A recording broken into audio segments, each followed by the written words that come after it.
Hello दोस्तों, कैसे हैं आप। हमारी आज की कहानी है मुखाग्नि। चलिए जानते हैं इस कहानी के बारे में। सुभाष चाचा के अंतिम संस्कार की सारी तैयारियां हो चुकी थी। बस इंतजार था तो उनके बड़े बेटे के आने का।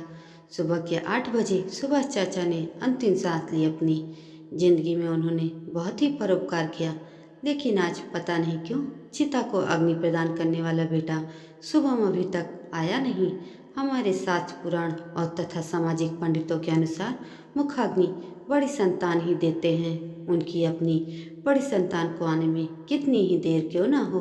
अब तो सभी कानाफूसी भी करने लगे, क्योंकि सभी समाज के लोग चाहते थे कि समय से सुभाष चाचा का अंतिम संस्कार कर दिया जाए।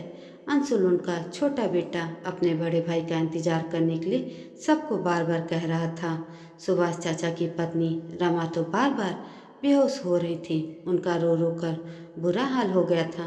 जीवन साथी के बिछड़ने का गम हर उम्र में होता है, लेकिन बुढ़ापे में एक दूसरे के साथ की ज़्यादा ज़रूरत होती है। एक के बिना दूसरा हमेशा अधूरा महसूस करता है। ऐसा नहीं था कि सुभाष चाचा की उम्र कम थी। उनकी उम्र 70 वर्ष के आसपास की थी, लेकिन फिर भी अपनों को कोई खोना नहीं चाहता है। बहुत दिनों से बीमार चल रहे थे सुभाष चाचा, इसलिए जो भी उनके मरने की खबर सुन रहे थे सभी कह रहे थे कि रमा ने बहुत सेवा किया, ईश्वर ने इनका उद्धार कर दिया अपने पास बुलाकर।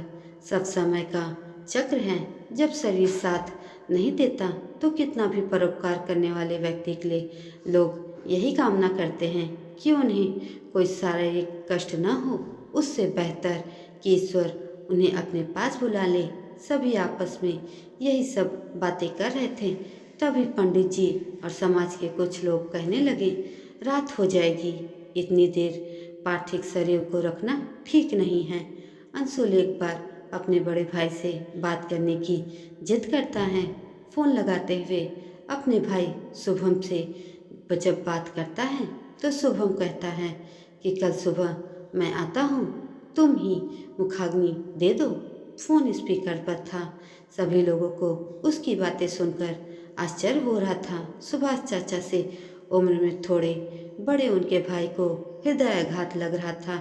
उन्होंने कलेजा पीटते हुए कहा, हे राम, कैसा समय हो गया है। जिस बड़े बेटे के लिए सुभाष ने इतना किया, कैसे कैसे कर उसे पढ़ाया लिखाया, उसकी नौकरी लगवाया। इसके अलावा छोटे बेटे से कहीं अधिक प्यार दिया।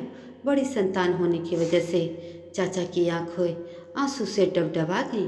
क्या शुभम अपना फर्ज भी अदा नहीं करेगा। शुभम की सेवा और उसकी ज़रूरतों को अंशुल और उसकी पत्नी ने पूरा किया, और अब उसकी अंतिम इच्छा शुभम पूरा नहीं करेगा।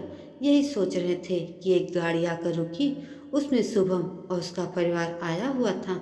शुभम जोर जोर से रोने लगा, बाबूजी, मैं आपके लिए कुछ भी नहीं कर पाया। बाबूजी, मुझे माफ़ कर दीजिएगा।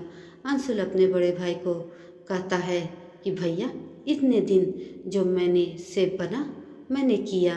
हमारे समाज के हिसाब से बड़ी संतान होने का जो फर्ज है, मुखाग्नि देकर उनकी अंतिम इच्छा को पूरा कर अपना फर्ज अदा कीजिए, क्योंकि अब आपकी बारी है। यह हक आपसे कोई भी नहीं ले सकता। अपने छोटे भाई अंशुल को गले लगाते हुए शुभम बोला, मुझे तुम भी माफ़ कर दो। मैंने कोई खोज खबर नहीं लिया आज तक, न कोई बड़े भाई होने का फर्ज अदा किया। दोनों भाई एक दूसरे को गले लगाते हुए रोते हैं। कोई बात नहीं भैया, कोई बात नहीं, आप मेरे बड़े हैं और बड़े ही रहेंगे। सुबह का भूला शाम को लौट आए तो उसे भूला नहीं कहा जाता। दोनों भाई के इस प्यार को देखकर जो अभी थोड़ी देर पहले कानाफूसी कर रहे थे वह भी हैरान थे। अंशुल की समझदारी देखकर, चलो चलो, लेट मत करो, अब तो शुभम भी आ गया। सारी तैयारियां तो हो ही गई हैं। शुभम ने मुखाग्नि देकर अपनी बड़ी संतान होने का फर्ज अदा किया। सब ने मिलकर शुभम चाचा का अंतिम संस्कार कर दिया। जब अस्थियां विसर्जन कर रहे थे दोनों भाई, पिता की इन अस्थियों के विसर्जन के साथ साथ दोनों भाइयों ने अपने मन के मैल को भी विसर्जित कर दिया। दोनों भाई मंजस के साथ जिंदगी जीने के लिए तैयार थे। यह देखकर उनकी माँ तो खुश हो रही थी। साथ ही समाज के सभी लोग हक्का बक्का रह गए इस प्रेम से भरे राम भरत के मिलाप को देखकर। तभी अचानक जोरों से बारिश होने लगी। जैसे यह बारिश न होकर उनके पिता सुभाष चाचा के खुशी के आंसू हों। अपने दोनों पुत्रों को इस तरह जीते जी तो नहीं देख पाए, लेकिन मृत्यु उपरांत उनका प्रेम देखकर सच में लग रहा था उनकी आत्मा बंधन मुक्त हो गई खुशी खुशी। दोस्तों, ये कहानी आपको कैसी लगी कमेंट करके ज़रूर बताएं और ऐसी ही अन्य कहानियों के लिए मेरे चैनल को सब्सक्राइब जरूर करें। धन्यवाद।